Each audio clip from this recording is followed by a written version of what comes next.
ఈ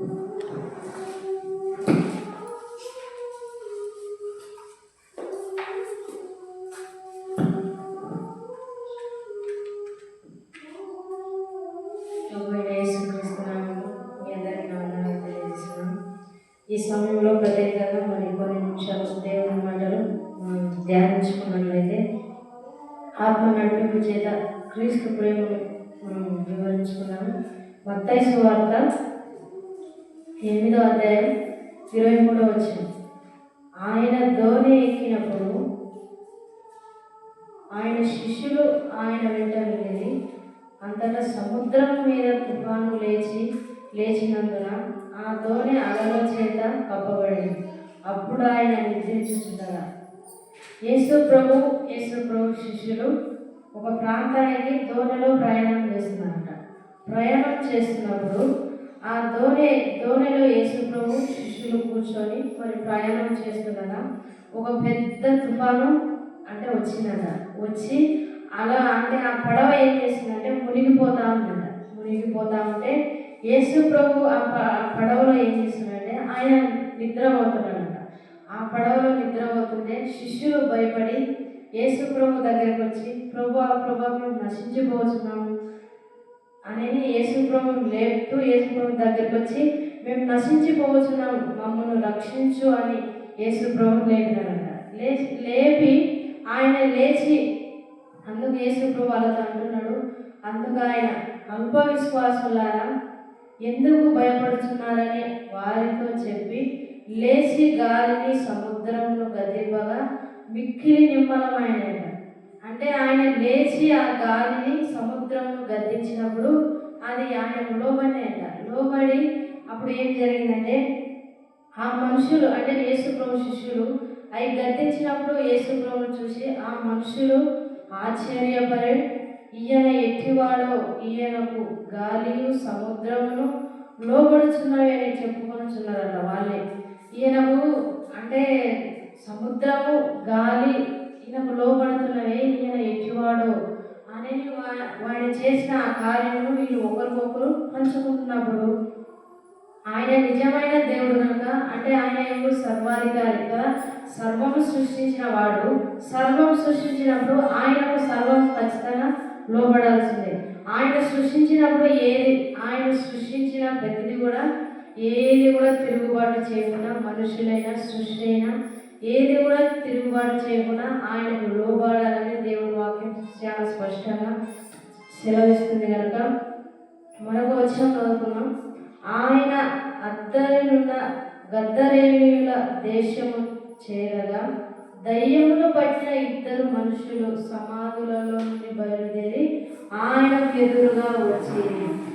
యేసు ప్రభు అదే ఒక ప్రాంతానికి వస్తుండగా 2 దయ్యము పట్టిన మనుషులు ఆ ప్రాంతంలో వస్తుంటే వాళ్ళకి ఎదురుగా యేసు ప్రభు కూడా వస్తున్నాడు. వచ్చినప్పుడు వాళ్ళు ఏమన్నారంటే ఆ దారుణ అంటే ఆ దయ్యము పట్టిన మనుషులు ఆ దారిలో ఎవరు పోవాలన్నా భయపడేవారంట. ఎందుకంటే వీళ్ళు చాలా ఉగ్రులంట. వాళ్ళని చూస్తేనే ఆ దోవలో పోవడానికి కూడా వాళ్ళు అంటే ప్రజలు ఇష్టపడేవారు కాదు. అప్పుడు యేసు ప్రభువును చూసి వారు దేవుని కుమారుడా నీతో మాకేమి పని, కాలము రాకముందే మమ్మల్ని బాధించుటకు వచ్చింది వారిని యేసు ప్రభువు అంటూ వాళ్ళు అంటే మాకు సమయం ఇంకా రాలేదు, అందుకు నువ్వు సమయం రాకముందే మమ్మల్ని బాధపరచడానికి వచ్చినావు అని ఆ మనుషులు యేసు ప్రభుతో అంటున్నప్పుడు అప్పుడు యేసు ప్రభు ఆడ ఒక పందుల మంద కాస్తున్నారట. ఆ పందులు నువ్వు గద్దించినప్పుడు మేము ఆ మందలోకి పోనట్లుగా ఆజ్ఞాపించు అని యేసు ప్రభుతో వాళ్ళు అన్నప్పుడు ఆయన గద్దించగానే ఆ మందలోకి ఆ దయ్యములు పోయి ఒక సముద్రంలో అవన్నీ పడి ఊపిరి తీరగా చచ్చిపోయినాయట. చచ్చిపోయేసరికి అక్కడున్న మనుషులు ఆయన వారిని పొమ్మనగా అవి ఆ మనుషులను వదిలిపెట్టి ఆ పందుల మందలోనికి పోయాను. ఇదిగా ఆ మందంతయు సముద్రంలో పడి చనిపోయినాయట. చచ్చిపోయి వారు అక్కడ వారు ఉన్నారట కొంతమంది. అంటే ఆ పందులను మేపుచున్న వారు పట్టణంలోనికి వెళ్ళి ఆ దయ్యము పట్టిన వారి గురించి యేసు ప్రభువు గురించి వారికి తెలియజేసి, అంటే ఆ కార్యములన్నీ దయ్యములు పట్టిన వారి సంగతులు కూడా వారికి తెలియజెప్పి, ఇదిగో ఆ పట్టణస్థులందరూ యేసును ఎదుర్కొని వచ్చి ఆయనను చూసిరంట. అంటే ఈ కార్యం చేసినారు కదా, వాళ్ళు పోయి చెప్పగానే ఆ కార్యం చేసిన వాళ్ళు మేము చూడాలని వారు వచ్చి, అప్పుడు వారు అంటున్నారంట యేసు ప్రభుతో, తమ ప్రాంతములను విడిచి పొమ్మని ఆయనను వేడుకున్నారంట. అంటే మా ప్రాంతం విడిచి పొమ్మని యేసు ప్రభువును వేడుకుంటే, అప్పుడు 9వ వచనంలో 9వ అధ్యాయం 1వ వచనంలో ఇంకొక సందర్భం చెప్తున్నాడు. తరువాత ఆయన దోణి ఎక్కి సముద్రంలో దాటి తన పట్టణంలో ప్రవేశింపగా, ఇదిగో జనులు పక్షవాయువుతో మంచం పట్టిన యొకని ఆయన యొద్దకు తీసుకొని వచ్చిరి. యేసు వారి విశ్వాసము చూసి, కుమారుడా ధైర్యముగా ఉండును అని వారితో చెప్తున్నాడు. అంటే ఒక వ్యక్తి పక్షవాయువుతో అంటే మంచం పట్టి ఉన్నాడంట. మరి యేసు ప్రభు దగ్గరికి పోతే స్వస్థత ఉంది, అంటే యేసు ప్రభు బాగు చేస్తారు అని విని ఆయనను యేసు ప్రభు దగ్గరికి తీసుకొని వచ్చినప్పుడు యేసు ప్రభు వారి విశ్వాసం చూసి, అంటే ఆయన ఏం చెప్తున్నాడంటే, నా కుమారుడా ధైర్యంగా ఉండుము అని ఆ పక్షవాయువు అంతా చెప్పి, నీ పాపములు క్షమింపబడి ఉన్నవి అని పక్షవాయువు గల వారితో చెప్పినప్పుడు కొందరు శాస్త్రులు అక్కడ ఉన్నారంట. ఆ శాస్త్రులు ఏమంటారంటే, కొందరు ఇతను దేవదూషణ చేస్తున్నాడని తమలో తాము ఆలోచన చేసుకుంటున్నారు. ఈయన ఏమి అంటే దేవదూషణ చేస్తున్నాడు అని శాస్త్రులు వాళ్ళు ఆలోచించుకుంటూ ఉన్నప్పుడు, అప్పుడు యేసు వారి తలంపులను ఎరిగి మీరు ఎందుకు మీ హృదయంలో దురాలోచనలు కలిగి ఉన్నారు? యేసు ప్రభు మన హృదయంలో ఉన్న ఆలోచనలు కూడా ఆయన బయటికి తెస్తాడు. అంటే సాధారణంగా మనం లోకంలో మన పనులను బట్టి మనుషులు మనము తునీకరిస్తారు, కానీ యేసు ప్రభు అయితే మన హృదయ ఆలోచన కూడా ఎరిగినవాడు. ఎరిగి నీ పాపములు క్షమింపబడి ఉన్నామని చెప్పుట సులభమా, లేచి నడవమని చెప్పుట సులభమా అని యేసు ప్రభు అడుగుతూ వారిని, అయినను పాపములు క్షమించుటకు భూమి మీద మనుష్య కుమారునికి అధికారం కలదని మీరు తెలుసుకోవాలని అని చెప్పి, ఆయన పక్షవాయువు గల వారిని చూసి, నీవు లేచి నీ మంచం ఎత్తుకొని ఇంటికి పొమ్మని చెప్పగా, వాడు లేచి యేసు ప్రభు ఎప్పుడైతే ఆ మాట చెప్పినాడో అప్పుడు ఆ పక్షవాయువు గల వాడు లేచి తన ఇంటికి వెళ్ళి, జనులు అది చూసి భయపడ్డారట. అంటే ఈ వ్యక్తి మంచంలో పడినాడు కదా రోగంతో, యేసు ప్రభు మాట మాత్రం సెలవిచ్చేసరికి ఆయన లేచి దిగ్గున నడిచి తన ఇంటికి వెళ్ళినాడట. తన ఇంటికి వెళ్ళినప్పుడు మనుషులకు ఇట్టి అధికారం ఇచ్చిన దేవుని మహిమపరిచినారట. ఆడున్న ఆ సందర్భంలో అక్కడున్న మనుషులు యేసు ప్రభును మహిమపరిచినారట. మహిమపరిచి మరొక భాగం ఉంది 9వ వచనంలో చదువుకున్నాం అలా. యేసు అక్కడ నుండి వెళ్ళుచు సుంకపు మెట్టు వద్ద కూర్చొని ఉన్న మత్తయి ఒక శిష్యుని చూసి, నన్ను వెంబడించుమని అతనితో చెప్పగా, అంటే ఈ మత్తయి ఏంటంటే యేసు ప్రభు శిష్యుడు. ఆ శిష్యుని యేసు ప్రభు చూసి నన్ను వెంబడించు అని చెప్పినప్పుడు ఆయన ఆ మాటకు లోబడి ఆయన వెంబడించినప్పుడు తర్వాత ఏం జరిగిందంటే, ఒక ఇంటిలో భోజనం చేస్తున్నారట. యేసు ప్రభు శిష్యులు భోజనం చేస్తూ ఆయన దగ్గరికి సుంకరులు వచ్చినారట, పాపులు వచ్చినారు. పాపులు వచ్చి ఆయన ఉన్న చోటికి వచ్చి అందరూ కలిసి భోజనం చేస్తుంటే అది పరిసయ్యులు చూసినారట. ఆయనతో భోజనం చేస్తుంటే పరిసయ్యులు అది చూసి, నీ బోధకుడేమి పాపులతోనూ సుంకరులతో కలిసి ఎందుకు భోజనం చేస్తున్నాడు అని ఆయన శిష్యులను అడిగినారట. ఈ పరిసయ్యులు అడిగినప్పుడు అప్పుడు యేసు ప్రభు అన్న మాట ఏంటంటే, ఆ మాట యేసు ప్రభుని, రోగులకే కానీ ఆరోగ్యం గల వారికి వైద్యుడు అక్కరలేదు. రోగులకే కదా, ఇప్పుడు డాక్టర్ ఉన్నదేంటి రోగులను శుద్ధులుగా చేయనికనే కదా. యేసు ప్రభు కూడా ఆ మాట అంటున్నారు, రోగులకే కానీ ఆరోగ్యం గల వారికి వైద్యుడు అక్కర్లేదు. ఆరోగ్యం ఉన్నప్పుడు ఇంకా డాక్టర్ అవసరం లేదు కదా అని ఆ మాట చెప్తూ ఇంకొక మాట అంటున్నాడు,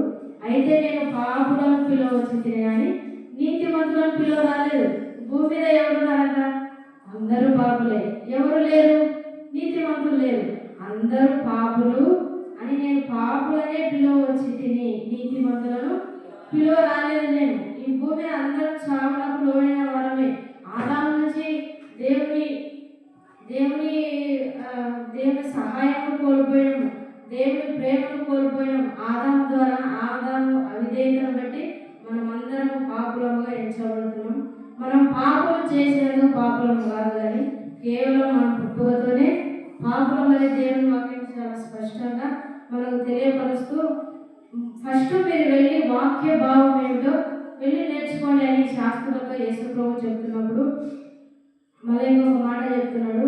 అప్పుడు యోహాను శిష్యులు ఆయన యొద్దకు వచ్చి, పరిసయ్యులను మేమును తరచుగా ఉపవాసము చేయుచున్నాము, కానీ నీ శిష్యులు ఎందుకు ఉపవాసము చేయరు?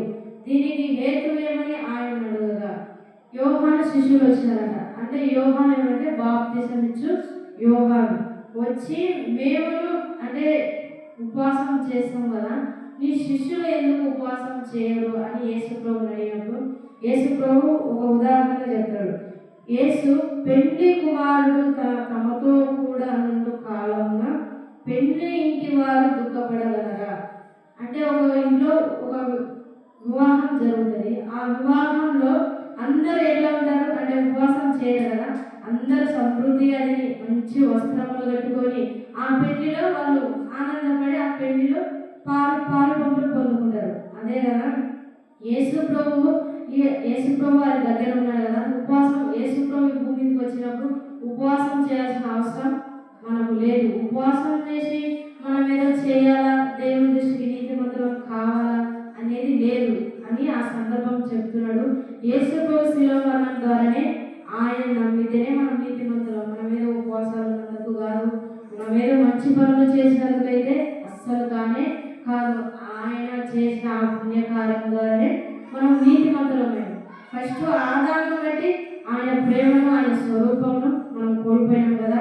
క్రీస్తు విధేయతను బట్టి క్రీస్తును మనము సొంత రక్షకునిగా మనం ఎప్పుడైతే అంగీకరించినామో వెంటనే మనం నీతిమంతులుగా చేయమని దేవుని పిల్లలుగా యేసు ప్రభు గారు ఆయన రక్తాన్ని బట్టి మనం నీతిమంతులుగా ఎంచుతున్నాడు. ఆయన తన పక్కన ఉన్నాడంట. మన పక్షాన దేవుని కుటుంబాశంలో క్రీస్తు మన కొరకు విజ్ఞాపన చేస్తున్నాడంట. ఆ రక్తం యేసు ప్రభు రక్తంను బట్టి మనము నీతిమంతులుగా దేవుడు ఎంచుతున్నాడు.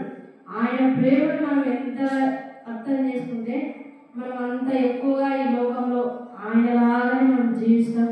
యేసు ప్రభు వచ్చినప్పుడు అంటే అక్కడ అనేక ప్రాంతాలు తిరిగి అంటే కుష్ఠరోగులను బలహీనులను అందరినీ స్వస్థపరుస్తూ వస్తూ ఆయన గడియ వచ్చినప్పుడు ఆయన సమయం వచ్చినప్పుడు ఆయన శిలువలో అప్పగించుకున్నాడు. తను తానే ఎవరినూ ఆయన అప్పగించారు. ఆయన తను తానే దేవునికి అంటే ఈ లోకానికి ఒక మానవునిగా రక్త మాంసాలలో పాల్పడి మనలాంటి శరీరమే ధరించుకొని ఆయన శిలువలో మరణించి మనకు రావాల్సిన ఆ శిక్షను యేసు ప్రభు భరించి మనకు ఏమి కూడా మనం చేయాల్సినది ఏమి కూడా లేకుండా ఆయన శిలువ మరణంలోనే మనకు అన్నీ కూడా సిద్ధం చేసి ఆయన ప్రేమను మనం నేర్చుకుంటుంటే ఆయన ప్రేమలో మనం ఎదుగుతూ ఉంటే ఆయన ఎట్టివాడు మనం కూడా ఈ లోకంలో అట్టివారం అంట. ఆయన ఈ శరీరంలో ఈ లోకంలో ఏ విధంగా అయితే జీవించినాడో అదే విధంగా మనం కూడా జీవించాలని మన పట్ల ఉన్న ఆయన ఒక చిత్తము, ఆయన ఒక కోరిక. మనము కూడా ఆయన పోలి ఈ లోకంలో జీవించాలా. యేసు ప్రభు దావీదు కుమారుడిగా ఈ లోకానికి జన్మించినాడు. ఒక శరీరధారిగానే యూదా గోత్రములో జన్మించినాడు యేసు ప్రభు. ఎందుకంటే మానవులకు రక్షణ రావాలని. యేసు ప్రభు గారు రాకపోతే మనకు రక్షణనే లేదు. యేసు ప్రభు రాకపోతే మనకు రక్షణ లేదు, మనం ఉగ్రతకే పాత్రలో అని ఆయన ప్రేమను చూపించడం ద్వారా ఈ లోకంలో మనం కూడా ప్రేమ కలిగి జీవించాలని దేవుని వాక్యం స్పష్టంగా తెలియజేస్తుంది. అబ్రహాము కుమారుడిగా జన్మించాడు. అబ్రహాము వాగ్దానం బట్టి కూడా అబ్రహాము దేవుని నమ్మాడంట. ఆయన కూడా నీతిమంతుడే. మనము అబ్రహాం పిల్లలమై దేవుడు కూడా మనకు అదే సాక్ష్యం ఇస్తున్నాడు. అబ్రహాం పిల్లలం ఏ విధంగా అంటే మనం యేసు ప్రభువును నమ్మడం ద్వారానే అబ్రహాం పిల్లలమైన, కేవలం ఆయన నమ్మినందుకే మనం అబ్రహాం పిల్లలమైన దేవుని వాక్యం చాలా స్పష్టంగా తెలియపరుస్తున్నాడు. వాక్యం ద్వారా మనం ఎక్కువ ఈ నూతన సంవత్సరంలో కొత్త సంగతులు యేసు ప్రభువుని గురించి నేర్చుకుంటూ వింటూ అందులో ఆనందిస్తూ మనమందరం కూడా యేసు ప్రభువుని గురించిన మాటలు మనం చెప్పేవారిగా ఉండాలని దేవుని వాక్యం చాలా స్పష్టంగా తెలియపరుస్తుంది. మరి కొన్ని మాటలు మరి నాకు ఇచ్చిన అవకాశాన్ని బట్టి దేవుడు నన్ను నిలబెట్టి కొంత వాక్యాన్ని మరి నేను చెప్పగలుగుతున్నానంటే దేవుని కృప, పరిశుద్ధాత్మ నాలో ఉన్నాడు. ఆయన నడిపింపే నాకు తోడుగా ఉందని నేను నమ్ముతున్నా. పరిశుద్ధాత్మని మనం దుఃఖపరిచే వారంగా ఉండకుండా ఆయన ప్రేమను నేర్చుకుంటూ పరిశుద్ధాత్మని సంతోషపెడుతూ ఆత్మ చేత మనం నింపబడాలన్నమాట. ఆత్మ చేత మనం నింపబడుతూ ఆయనలో మనం ఆనందిస్తూ యేసు ప్రభువు గురించి ఎక్కువగా మంచి అవగాహన కలిగి మనం జీవిస్తుంటే మనం గొప్ప కార్యాలు చూస్తామన్నా మన జీవితంలో గొప్ప మేలే దేవుడు మనం చేస్తాడని దేవుని వాక్యం చాలా స్పష్టంగా తెలియపరుస్తుంది. మరి ఈ సమయంలో మరి యేసు ప్రభు చేసిన సూచక క్రియలు, ఆయన చేసిన క్రియలు కొంతమంది గణపరిచారట, కొంతమంది శాస్త్రులు పరిచయం ఉన్నారు కదా, వారైతే ఆయన తునీకరించేవారు. ఆయన ఎప్పుడెప్పుడు పట్టుకోవాలా అని వాళ్ళు ఎదురు చూస్తూ ఉన్నారట. కానీ ఆయన సమయం వాళ్ళు పట్టుకోవాల్సిన అంటే వాళ్ళు పట్టుకోవాలని ఆలోచన చేసినారు, కానీ ఆయన సమయం ఇంకా రాలేదు. రాకున్నా కూడా వాళ్ళు ఆయనను అంగీకరించలే. తన స్వకీయుల యుద్ధకు ఆయన వచ్చినా కూడా తన స్వకీయులు ఆయనను అంగీకరించలే. అన్యజీవులైన మనల్ని దేవుడు ఏర్పరచుకున్నాడు. వారికి సిగ్గు కలగాలని, వారు ఎవరంటే ఇశ్రాయేలీయులు, వారికి సిగ్గు కలగాలని లోకంలో అంటే మనల్ని అన్యులైన మనల్ని దేవుడు ఏర్పరచుకున్నాడు. కానీ మనం ఎక్కడా గర్వించకుండా ప్రభా మమ్మల్ని రక్షించినావంటే నీ దయ, నీ కృపను మనం ఒప్పుకుంటూ నేర్చుకుంటూ నువ్వు ఇశ్రాయేల్ నుంచి శరీరంలో పుట్టయితే ఇశ్రాయేల్ నుంచి పుట్టాడు, కానీ మనమైతే యేసు ప్రభువుని నమ్మడం ద్వారా ఆయన జన్మించాం. ఆయన జన్మించి మనం దేవుని బిడ్డలము అయినాము. దేవుని బిడ్డలమైన మనము ఆయనలో ఉన్న వారసత్వం, అట్లా ఆయనలో ఉన్న ఆస్తిని మనం అనుభవించడమే. మనము జీవించకపోయినా ఆయన కుమారులమే కానీ కాబట్టి మనకు నష్టం ఈ లోకంలో. ఆ నష్టాన్ని మనం చూడకుండా ఆయన మెప్పును, ఆయన ఘనత మనం పొందుకోవాలంటే ఆయన ఉన్న జీవమును, ఆ జీవితాన్ని మనం అనుభవించాలి. ఆ జీవితాన్ని మనం ఈ లోకంలో అనుభవిస్తూ ఉంటే మన ద్వారా అనేకులు రక్షించబడరు. క్రీస్తును మన ద్వారా వారికి చూపించగలిగే శక్తి యేసు ప్రభువును బట్టి మనకు కలుగుతుందని దేవుని వాక్యం తెలియపరుస్తుంది. మరి నాకు ఇచ్చిన అవకాశం బట్టి మరి దేవునికి స్తోత్రం చెల్లిస్తూ వాక్యము మరి ముగించగలుగుతున్నాం.